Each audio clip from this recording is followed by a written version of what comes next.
It's Sunday, the office is closed, but I'm here seeing a 1-week-old infant who is on phototherapy for jaundice. So why, as a pediatrician, am I coming in when the office is closed just because I'm worried about a baby with jaundice? So let's talk all about neonatal jaundice and the most important things you need to know as a parent. So why are babies jaundiced? Jaundice is a normal physiologic event. The basic reasons are that all babies are born with more red blood cells than they need because of the unique in utero environment. After they're born, all babies start breaking up and losing those unnecessary red blood cells, which releases bilirubin into the bloodstream, combined with the fact the normal enzyme in babies' livers that conjugates and excretes and gets rid of the bilirubin through the liver and the biliary system is at low activity until about day 5 to 7 in normal kids, which leads to, in most kids, some form of visible jaundice. Jaundice is such an important topic and so common. All babies are universally screened within the first 24 hours before they leave their nursery and the hospital to know how concerned we need to be about their bilirubin levels after the hospital.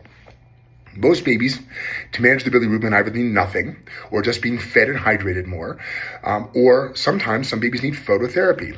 Phototherapy shines a ultraviolet light on the baby's skin that helps the baby's body get rid of bilirubin without needing the liver enzyme, so it increases excretion. And most babies, that's all they need.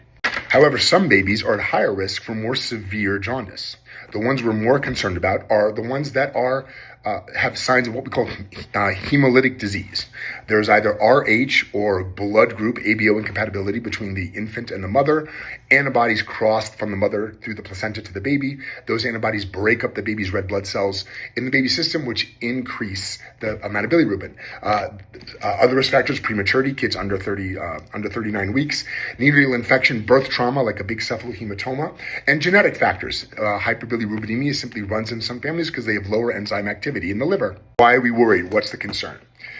If bilirubin levels go up too high too fast, the baby's blood-brain barrier becomes overwhelmed, and because it's immature, that bilirubin can leak into the brain tissue.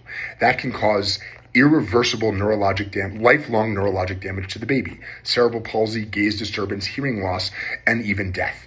And since that is generally considered a preventable problem by simply early recognition and aggressive treatment, all pediatricians get really worried about jaundice and bilirubin, and we're going to come in on Sundays to check it, even if the office is closed.